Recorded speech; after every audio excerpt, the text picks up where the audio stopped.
Hi everyone, welcome to my channel. So this is already the beginning of December, so this is time for my favorites for the month of November. So let's start because as usual it's gonna be quite long. So the first fragrance that I'm going to talk about is the last one that I wore for the month of November, and this is Chanel. This is Coco Mademoiselle. So this is a fragrance that I don't wear often. I really need to be in the mood to wear this fragrance, and this is mainly a fragrance that I like to wear for work. So yeah, this one gives me kind of, let's say, Boss Beach vibe. I don't know. But so okay, what it smells like to me, it depends on when I'm wearing this fragrance. Depending on the season, I don't get exactly the same thing, so this one is changing for me. And what I get recently is loads of oranges and patchouli, mainly. I could barely smell the other notes. And I had something like a comforting base with maybe tonka, vanilla. I don't really remember what this one had, but I had this feeling. But otherwise, that's, yeah, explosion of oranges and patchouli to my nose. And yeah, this is the last one that I wore. Let's continue with another one that I like to wear daily, and this is one I already talked a lot lately. This is the new Shalimar, so this is the millésime tonka. And this one, yes, is the perfect fragrance to wear for that period of the year. I think it works perfectly well in any occasion. If you want to go out, if you want to go to work, I don't know, I really like to wear it daily. It's so comforting, so beautiful. And I stopped wearing for maybe 1 week or two, which is a lot of time for me, but yeah. And after that, when I started wearing it again, I noticed that indeed it had a little bit of a vintage vibe, let's say, in the beginning. So if you're not into Shalimar and vintage fragrances, maybe this is something that could bother you, but it definitely needs to get more attention. I mean, in the sense that you have to wait for the evolution and the dry down. And then, yeah, the dry down is really beautiful with this tonka beans, which is sometimes leaning a little bit tobacco-y, you know. Yeah, and I have also definitely the Guerlain from this one with an overload of tonka beans, and yeah, this is another love. This one is also quite recent in my collection, but I really enjoyed it lately, and this is Soul of My Soul by Etat d'Orange. So I reviewed recently the whole collection also, so yeah, I will link it in the description box if you want to have more information about this whole it was Orange Extraordinaire collection. So what I really like in this one is the opening, which is quite strong and peppery, and yeah, definitely has a kick with the pink pepper and the bergamot. And then it's getting a little bit incensey, a little bit almost lemongrassy. Yeah, I have something like lemongrass feel also from this one. Yeah, I don't know if it's coming from the rose, maybe because it has iris and rose. So maybe the rose is giving me that feel. So I definitely get rose and iris in this one. Sometimes more the rose, sometimes more the iris, it depends. And with the soft suede feel, which is really comforting. I really enjoy this one. This is one that I enjoyed also to wear for work, and one that I enjoy to wear daily. My next one is a Guerlain, and this is one that I think it was released last year or 2 years ago. This is from L'Art et la Matière collection, and this is Iris torréfié. So yes, as the name suggests, this is an iris fragrance, but with lots of coffee. So from time to time, sometimes I have more coffee, sometimes I have less the coffee. But lately, yes, I got the coffee a lot from this one. So I don't know where to put it, maybe here. Okay. So I know it has also the notes of ambrette. So yeah, I have a bit of that. But maybe, yeah, definitely lately I got more coffee than iris and ambrette. Yeah, and I have this soft suede leather feel also from it. Quite elegant. Great for work, great for day-to-day. I really like to wear it on a daily basis. Once I start wearing it, usually I wear it for a few days in a row. So, and yeah, I don't know, it gives me also quite some confidence, let's say, like Coco, Mademoiselle. These are the kind of fragrances, you know. I think Iris fragrances and Chanel fragrances also in particular, they have this vibe that I really enjoy for work. I don't know. They really put me in the mood for it. And this is also the kind of vibe that I have from this one, from the Iris torréfié. And sometimes I have a little violet feel from it, you know. But lately, I had more the coffee from this one. Another one with the coffee note also is Confetti by Lush. So definitely a big love for me, this one. Nice discovery. So this is quite a strong fragrance. This is really potent compared to the other ones I'm talking about. This is usually the case with Lush fragrances. They are really high dosed. I don't know if you can say that, but the concentration in essential oils in their fragrances is really high. So yeah, I guess it's legal, huh? Because they sell them. And at some point, they are really, really strong. They can give me headaches, but I really enjoy the smell of this one. It's really addictive. So the beginning, it's quite messy, I want to say, in the sense that the blend is like, it's going a little bit everywhere to my nose. Like it has, I don't know, like it's going in different direction, not always harmoniously, but yes, and you have to give it some time. So wait, when you spray a Lush fragrance, I think you have to wait for maybe 10, 15 minutes and go back to it. So with this one, I have lots of violet leaves, which is something that I love. I love the note of violet leaves. And I have also some coffee, basically. This is what I get from it. Tons of violets with this, sweat feel, because yes, to me, violet leaves, they give me this velvety feel. So this is definitely something that I have from this one. And with these coffee notes, I guess it has a touch of pear also, but yeah, definitely what I get the most is the coffee and the violet, and I really enjoy this one. Okay, still in the same mood, one of course which is perfect for the season is Pourpre d'automne by Maison Violet. I don't know if you can see it here. Okay, maybe I can put the bottle a little bit further, like that. Okay. So this one is, the perfect fragrance for fall, indeed, for me. Because you have these violet leaves, you have the iris, the violet.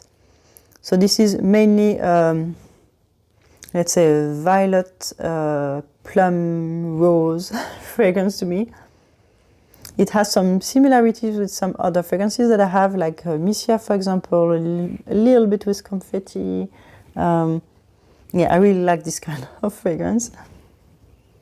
And I really like that this one is well balanced. I really have lots of violets, which I love. I have also the plum. I have, this fruitiness. I have the rose.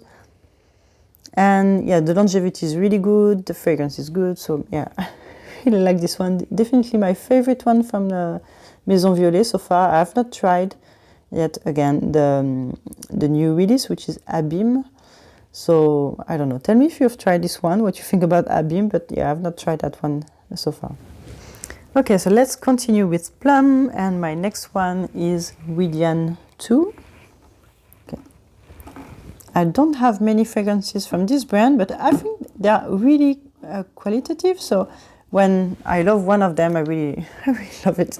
So this one, maybe I can put it, I don't know where to put it, somewhere here. Okay, so this one is more fruity, it's fruitier than Pourpre d'automne, I would say. Definitely get the plum. On my skin, it's really beautiful, it's evolving, and also it smells differently depending on the seasons. The first time I wore this one, maybe it was hotter, maybe it was during the spring or summer, I don't remember, but I had lots of sandalwood from it, which is usually a tricky note on my skin, and it worked really well. So I guess this is Australian sandalwood, maybe the creamy one. And lately, when I wore this one, I had lots of fruits. It was really more fruity. I had lots of plum. Yes, I had also a bit of the rose and the vanilla in the background, which I didn't have the first times I wore this one. I was like, okay, I'm expecting the plum, that it's full on sandalwood. And now I have a bit less sandalwood and more fruity notes. So I don't know if maybe it depends also on my nose. It depends on but I think on the weather also. Yeah, this one is evolving also. So that, yeah, I really like this one. I really like what it was smelling before, and I really like what it smells now on me. So yeah. My next plum fragrance is Plum Japonais by Tom Ford. So yeah, I really enjoy this one. And this one is quite complex. So yeah, I have the plum, but I would say to my nose, it's not maybe the main player here. There are lots of other players with an important role in this one. And it's giving me some vibe also from Memory Motel by Une Nuit Nomade, or by Thé d'Herbouka also, by Orchestre Parfum. You know, I have this kind of vibe from this one. Maybe because I get lots of Immortel from this one. Yeah, so to me it's spicy plum with rose and Immortel. Yeah, super boozy in the opening. And yes, then it's getting more woody, and I have also these aromatic notes, definitely something like, yeah, piney notes. Yeah, and I really like that. Also depending on my skin, depending on the period of the year, depending on, I don't know, it smells different on me, also in the evolution. And I really like each phase, let's say, of its development. And when it smells more, let's say, boozy, more on the plum, more on the oud, more on the piney notes, more on the Immortel. So I really like all these notes and all these different facets of this fragrance. Okay, and my next one is another Guerlain, and it was a great surprise. It's a recent release. This is Cherry Wood. So from the 3 ouds that they released, so there was this oud cold that I really enjoyed too, which was my first one. Oud nude oud. I was not really into it. I know that some people really enjoy it, but I don't know. It has something like a Cleopatra glue smell to it. I don't know, something that really reminded me of my childhood, but maybe not something like a nice period. I don't know. Something like kindergarten. It smells like, you know, this almond smell that you have in this type of glue, and I really didn't like that. I don't know. But this one was such a pleasant surprise. Yeah, when I read the description of what was going to be released and about this one, so it's going to be boring. They chose the simplicity and said, okay, let's take one that everyone will enjoy and it will sell quickly. You know what I mean? But like they took no risk, but in the end, I really enjoyed this one. So what I get from it is not necessarily tons of cherry, because, yeah, to me I have a red feel from it. So like a red fruit, but maybe something more like a almond, amaretto. You know, I have this amaretto feel from it. With tons of roses, a little bit lemongrassy feel from the rose, lots of sweetness. So I guess there is this Turkish rose that you have also in the La Petite Robe Noire. It's giving me, yeah, this Turkish and the Bulgarian rose, which is also, yeah, works really well with fruity notes. So yeah, I have this fruity, jammy rose that they use in La Petite Robe Noire, but like an overdose of it, with some medicinal notes indeed coming from the oud. So yeah, Lydia was right. It is a little bit medicinal, but I really enjoy, I guess, this type of oud. And I really like that in this one. It's so addictive to me. I don't know, it has something like I'm attracted by it. And I really like this feel because it has this, this similarity with all the versions of La Petite Robe Noire, but let's say the darker ones, like the Black Perfecto version and the floral version of the Black Perfecto. So I see some similarities with this one. And also with the one, La Petite Robe Noire Rose, Rose, Rose, because you have this fruitiness, and you have also this sweetness and this overload, let's say, of roses that I have also from this cherry wood. So yeah, really pleasantly surprised by this one. Projection is great, longevity is massive. I love this one. Intoxicating. I still smell it on my clothes when I do my laundry, and sometimes I wait a bit because, yeah, I have some other priorities. Let's say that my kid laundry, I have to do it first, but yeah. So sometimes I can still smell it on my sweater like 1 or 2 weeks later when I want to do my laundry. And yeah, so longevity for sure is great on this one, and I really enjoy the smell of it. Okay, so my next one is a fragrance by Boucheron, and it is from their private collection. It is Rose d'Isparta. So I tried this one in Printemps, I guess, and it definitely, when I tried it, it reminded me of another fragrance that I knew, and I thought, oh, this is strange because this is reminding me of a fragrance by Etat. Okay, maybe I can put it on the other side because you can't see it really. Is it working? Allez, focus. Yes. Okay. So this fragrance definitely reminded me of Rose de Pushka, but like toned down version, you know, because Rose de Pushka is really beautiful. It has an overdose of saffron and rose, and lychee is super sweet. It's super spicy. It's super rosy. It's really beautiful, but it's so strong that, and it's so particular also, that I guess that you need to enjoy this kind of fragrance. And if people around me don't enjoy that, I think I'm gonna bother them, but so much. So this is a great creation by Sonia Constant. And when I make some research about this one, Rose d'Isparta, I discovered that it was the same nose. So this one was created also by Sonia Constant. And I definitely see some similarities with the Rose de Pushka, but like this one is, yeah, definitely a toned down version of Rose de Pushka. So what I get from this one, I also have rose, I also have the saffron, and this leathery feel that is bringing with the sweetness also. And almost get the lychee too. You know, I have a fruitiness from this one. And I have maybe something sweet, comforting, like tonka, vanilla base. I don't know. But yeah, I really enjoy this one. But the problem, of course, is that indeed then the longevity and the projection is less strong than with the Rose de Pushka. But okay, if I don't want to kill people around me, I don't want to bother them. I think this one is more wearable in the sense that, yeah, I'm starting to have a social life again to go out, and I don't necessarily want to bother people around me. So yeah, I had 2 years for wearing whatever I wanted, and I couldn't kill anyone around me because I was teleworking. But now that I'm starting to go back to the office and go out, and yeah, I don't want to bother people around me. So okay, to sum up, between Rose de Pushka and Rose d'Isparta, I chose this one, even if the price point is quite similar. But definitely Rose de Pushka is more qualitative to me, definitely more worth the price. Hopefully I got this one for maybe a third of the price or a quarter of the price, so hopefully that was a good deal. But yeah, to me it doesn't necessarily worth the full price. If you have the choice at full price, I would say Rose de Pushka is yeah, a better deal. But my next fragrance is a fruity fragrance, and this is a fragrance by Floraiku. This is Dream of Paris. I don't know. Oh, it's super dirty. Okay, let me try to clean that.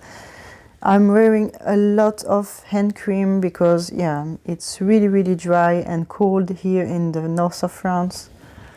So, yeah, let me try to fix that a bit better. Okay, so now at least you can see the name. So this is I Dream of Paris. I just have this bottle. I don't have the fancy cap because I bought a tester of this one. But yeah, if I can find you a picture of the bottle with the cap is gorgeous. But you know, I like their presentation, but it's really pricey for what it is. And in the end, I'm interested by the juice. So what the bottle looks like is like, okay, whatever. So the fragrance in itself. So I discovered this fragrance when I went to Paris. So we'll talk a bit more about that at the end of the video, and I guess I may try to create a specific video about my trip to Paris. So going back to the fragrance, so I went to the Floraiku corner and I discovered this fragrance. So I was not coming from this one at the beginning, I came from another one, and then I discovered this one, and I ended up really enjoying it, which is really strange because this is usually not the type of fragrance that I wear and that I enjoy. And this one is a fruity fragrance, but Floraiku really knows how to make their fruity fragrance, in the sense that they don't smell cheap, they really smell qualitative to my nose. All their fragrances smell like they use great ingredients, and I really enjoy that about them.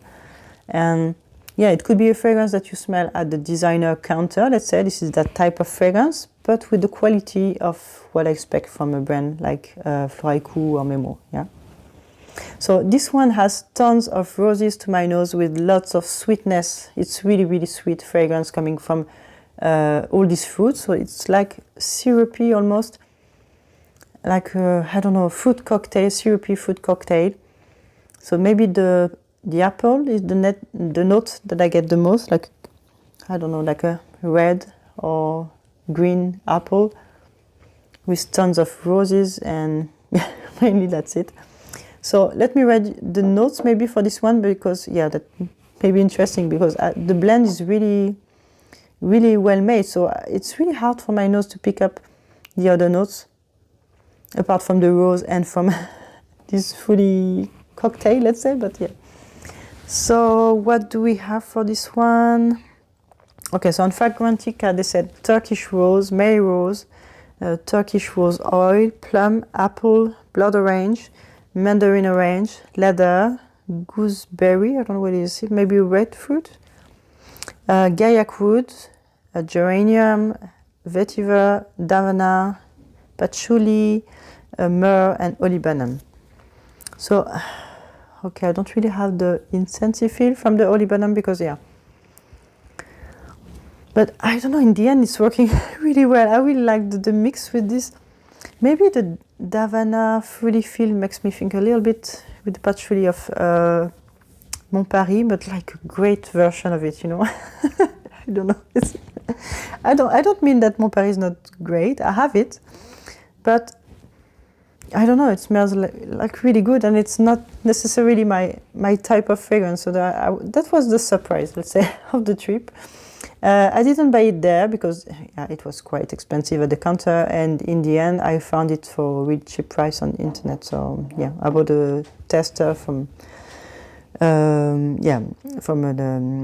real real brand, a real website, let's say. So yeah, I jumped on it, and yeah, I really enjoyed wearing it. And this is the kind of fragrance that I like to wear for a night out with friends. You know, this is this kind of casual fragrance to me. Like, I want to do some shopping, I want to go out, I want to spend the afternoon in the city, have a drink with friends, and this is the type of occasion for which I like this kind of fragrance.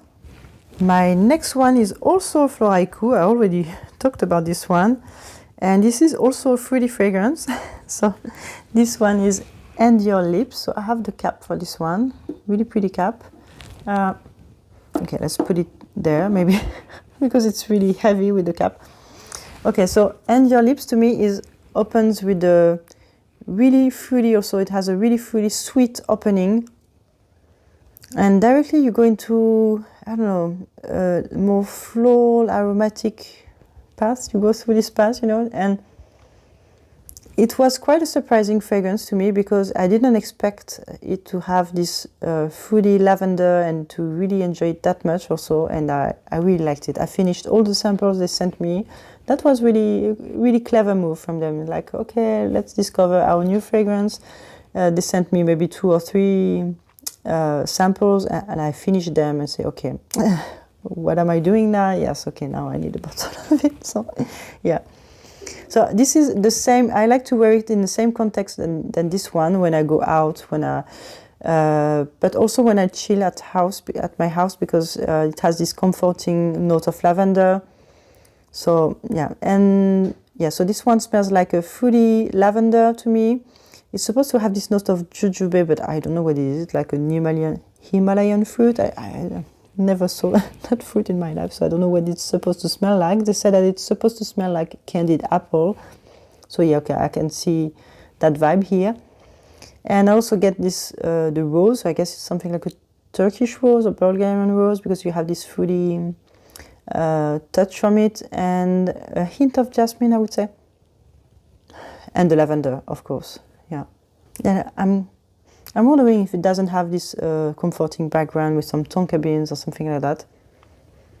because yeah, really comforting fragrance, really enjoy it, and it was a nice discovery. Yeah. Okay, let's talk about the discoveries of the month now. So the first one is yeah, not really a discovery of this month, a discovery of last month, but we couldn't really talk about it because it was not released yet. And I talked about it since in my video about the lavender fragrances that I have. And yeah, if you see this picture, maybe you can guess which fragrance it is. So this is the new release by Dusita, and this is La Rhapsodie Noire. So I really like that she produces these drawings for each fragrance that she creates. And yeah, I really like the imagery and let's say the poems that she has also with her fragrances. Or I guess she's not creating the poems, she's taking also the poetry from her father. But for this one, this is the first fragrance, I guess, or the second one. She was not inspired by father fragrances for this one, but not fragrances, sorry, poetry. But she was inspired by Paris. This is what you saw in the previous image. And she was inspired by music and Paris in the 20s. So this one is her first gourmand fragrance. So when I heard that she was going to create a gourmand fragrance, I was really intrigued because I really like her taste. I like that she loves woody fragrances, that she loves aromatic fragrances and green fragrances, because this is something definitely that I really, really enjoy too. She doesn't shy away with some really strong and harsh notes like leather, some really green notes, or even with wood. So I really like that in her creations. And okay, in this one, this is comforting gourmand lavender. So I love the idea of that too, because I love lavender, and the idea of her creating gourmand lavender, I really enjoy that. So, and of course I love this fragrance. So what I get the most from this one, so yeah, or maybe I could just describe the impression that I have from it. So let's say that when I smell this fragrance, I have the impression of I don't like being in a cold weather and being hugged by a man with a wool leather, not leather, but with a wool jacket, you know. So like you, this is weird, but like he's hugging you, but he has this like this tobacco smell on him, you know, and also mixed with his maybe aftershave, because I have this smell of lavender. So I have this, I don't know, really this impression of a masculine fragrance at the beginning, because maybe of this aromatic lavender mixed with the tobacco. So the tonka, I know that there are lots of tonka also from this one, and they really have this slight hay and tobacco-y vibe from it, and really strong tobacco vibe from it. But after that, in the evolution, it's getting softer, rounder, a bit creamier, let's say, with like with the note of coffee also. So you have something like a creamy coffee from it. A little bit boozy also. So, you know, it's giving me this impression of a night out. You're in a bar, you're drinking, you're with some friends, you are with, I don't know, and you're going out to smoke off the bar.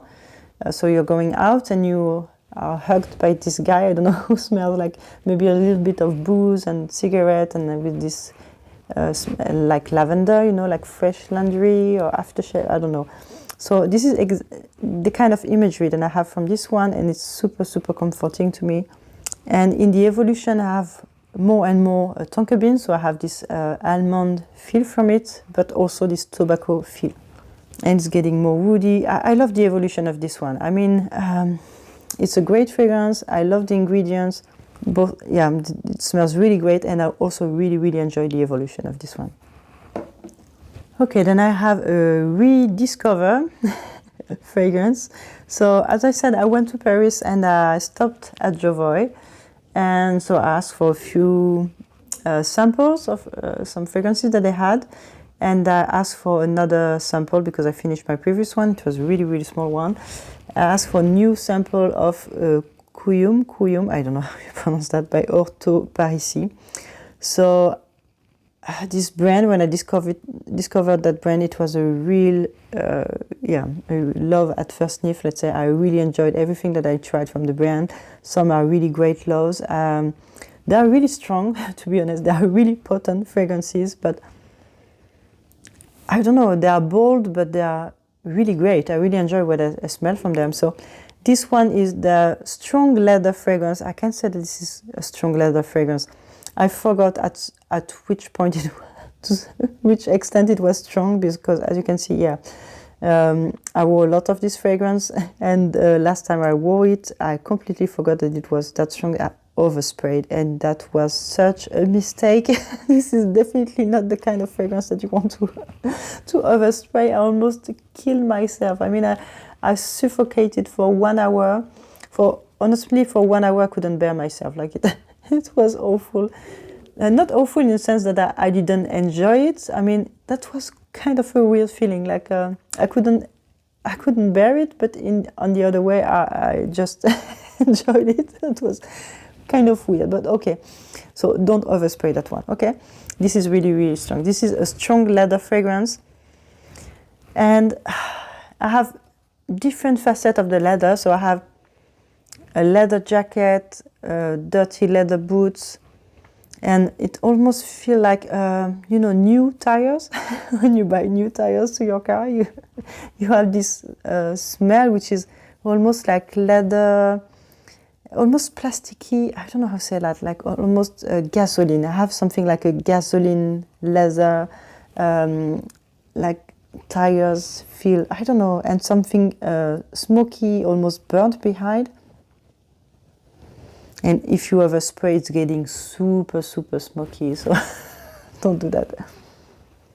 And it's just so attractive. I don't know, this fragrance is so attractive to me. This is a super strong leather, but super attractive. So if you love leather fragrances, you have not tried this one, what are you waiting for? You need to try this brand, and especially this one.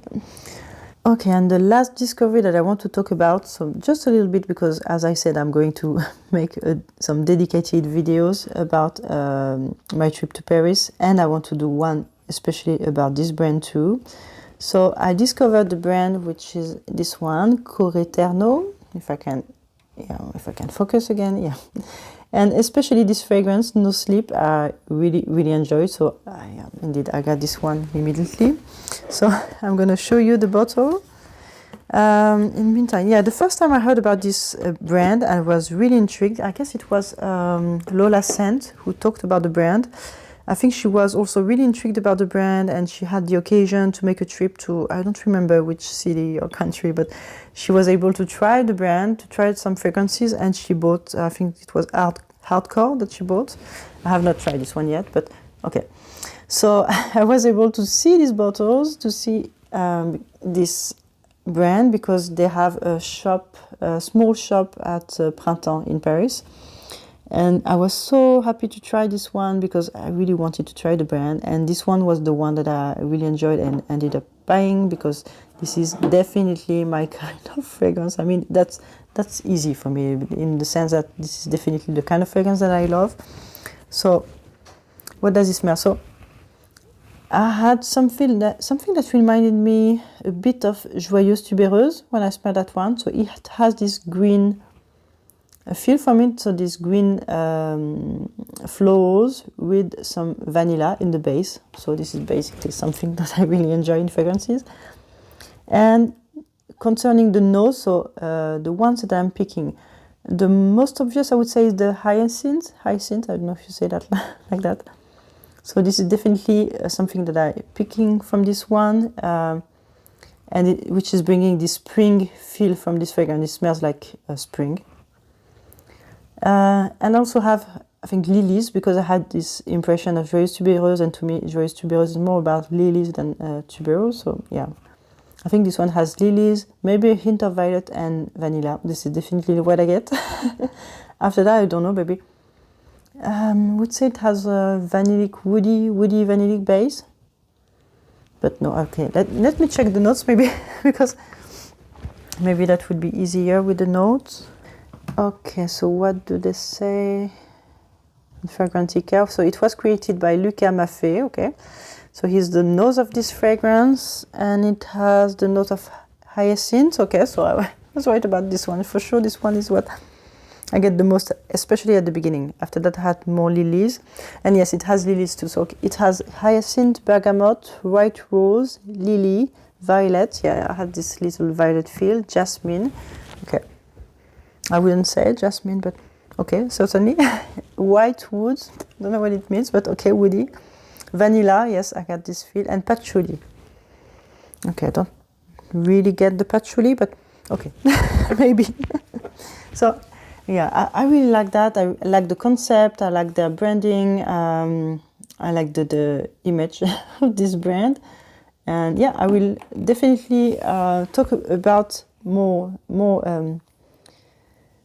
about my trip to Paris. So I will talk to you about which place I visited, and also my previous trip to Paris, because I had lots of footage from that.